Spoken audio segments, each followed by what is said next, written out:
Hey everybody, this is Steve with another episode of Keep 'em Rolling, and this is kind of an unboxing episode, if you will. I already know what's in it, I've already seen it, but you know, it's just gonna be kind of fun to take it out and show it to all of you. First of all, little kind of housekeeping, if you will. I want to welcome all of my new subscribers. Welcome to the channel, and you know, if you have questions, you want to interact with me, please feel free to leave comments and such, and I'll try and get back with you. If I don't get back with you, don't take it personally. Sometimes it takes me a while to go through my comments and that, so you know, please be patient and that. To all my long-time subscribers and that, you know, thank you for, you know, being there and interacting with me, and it just, you know, makes doing this fun. And finally, you know, right now we're kind of in a weird time, I mean, to say the least. Just to give you an idea of where I'm at, my job, which I've been at for 22 years now, I believe, right around there, 21, 22 years. During that time period, we've only been closed maybe a small amount of time. You know, I think up until last year when we had that polar vortex, we were closed maybe 2 days out of that whole 20 years, and it was due to, you know, a snowstorm here, a snowstorm there. Last year we were closed, I think it was 3 or 4 days because of that polar vortex where the temperatures were like -50, and they were like, nope, we're just going to close. Well, right now we are looking at being closed because of this darn coronavirus that seems to be on everybody's mind lately. We are closed now for going on, we could be closed up to 4 weeks. 4 weeks. Now, I'm working from home, you know, I'm able to do that, so I'm able to bring my work home, and I have to put in my 8 hours from home, which is actually kind of nice because I get to do it in my pajamas and I don't have to commute, and I can have a movie playing while I'm working in that. But regardless, it is really strange, and I think right now what I am lacking in my life is I'm lacking normalcy. You know, it seems like everything is being canceled. There were a couple military shows I was supposed to go to, and they're canceled. Reenactments canceled. Just lots of things. So normalcy, that's what we're trying to get back to. So what I would like to do for all of you is I am going to try to do a video a day now. And just, even if it's just a short video, just to bring back some normalcy, just talk a little bit about some of the stuff I have, you know, stuff I've never shown you, just general stuff, just to kind of, once again, the normalcy. And what I'm also going to do is not talk about the virus that shall not be named. It's not because I don't want to, it's not because I don't feel it's important, it's not because I don't feel that you should, you know, look after your loved ones and shelter in place and listen to the advice of the, you know, doctors and so forth and so on. You should. And I hope all of you are doing that. I hope you're all in a safe place. I hope all of you are healthy, and I hope we can all weather this together. But I'm not going to talk about it, not because it's not important, but because I feel we're just being inundated with this, just over and over and over again. And like I said, we need a little normalcy. So for all my future videos, I will not be talking about the virus that shall not be named. So on that note, let's get into today. And this is why it's important to put the word out there. For you young collectors who really are just getting into this, let people know that you are collecting.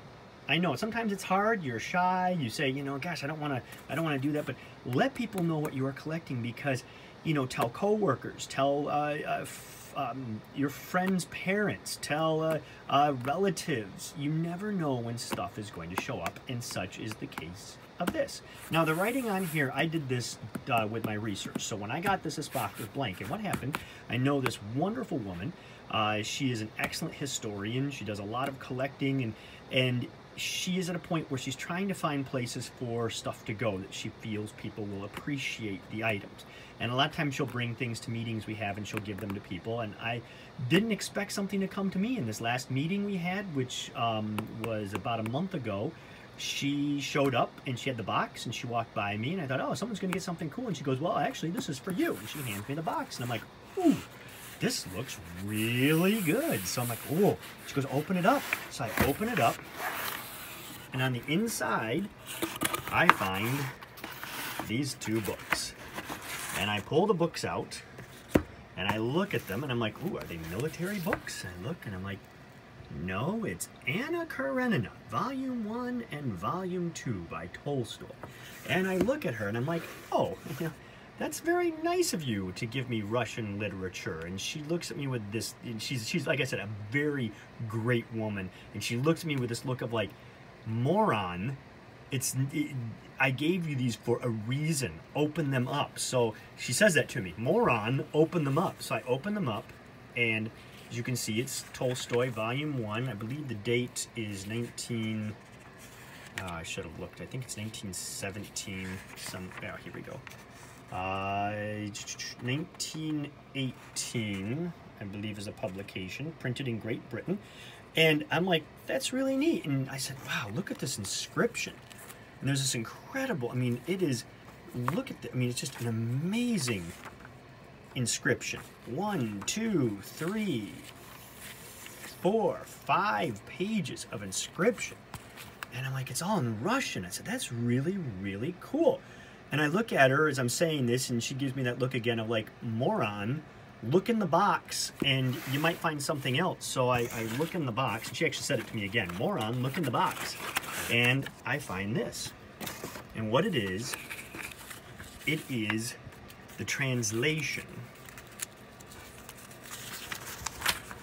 of the Russian. I'm like, oh, that is so cool. So what I would like to do is I would like to now take a moment and read you this translation.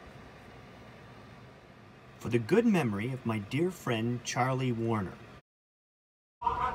Maybe in your future life, this moderate gift will remind you of the several months of your life spent in Russia, and the memories of me will give you the opportunity to find not only negative and unpleasant aspects of Russian life, but will open before you also the pleasant character of Russian people. With God's help, Russia will again be a strong and powerful country. And now, in the trying days, my country appreciates the work and the achievement of your brothers who came to help us.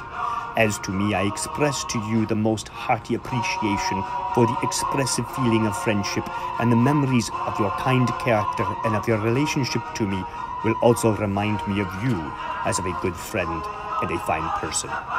God bless you in all of your endeavors and undertakings you define. Signed, Alexander Alexeyevich Chesnikov, Archangel, Russia, June 20th, 1919. Now, reading something like this gives me chills for a couple of reasons. First and foremost, and it kind of shows you the history geek that I am. First and foremost, it shows you never judge a book by its cover. I mean, you see these two little unassuming, 2-volume set of Anna Karenina, and most of us, if we saw these in an antique shop, you just walk right on by. But you never know what's going to be contained inside these books. So take a moment, and just take a peek. Take your time, I guess is what I'm trying to say. When you're out antiquing or searching for militaria, you never know where it's going to be found. So that's number one.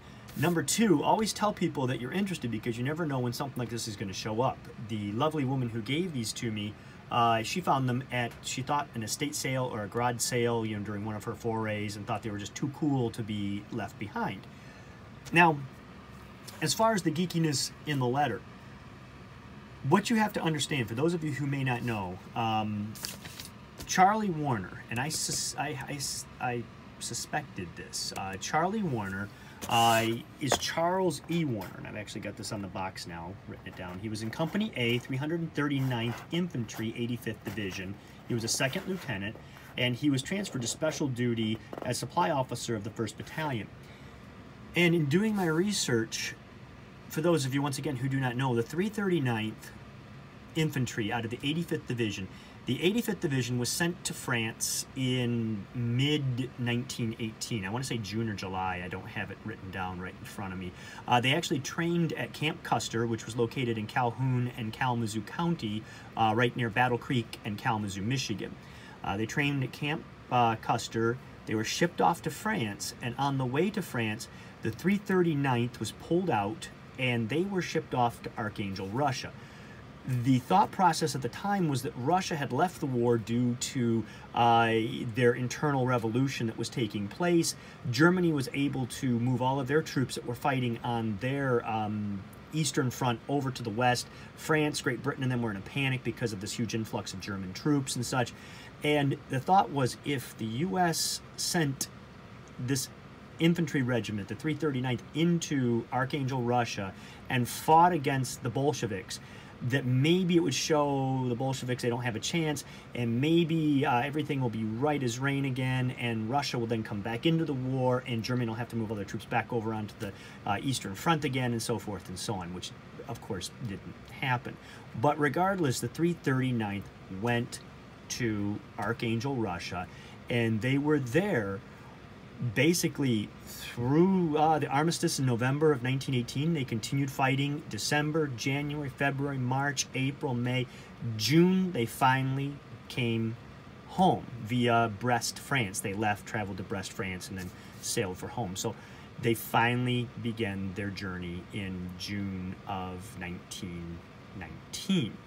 So when you look at the date on this of June 20th, 1919, most likely this Alexander Alexeyevich Chesnikov purchased this set and gave it to Charles E. Warner before he departed for home.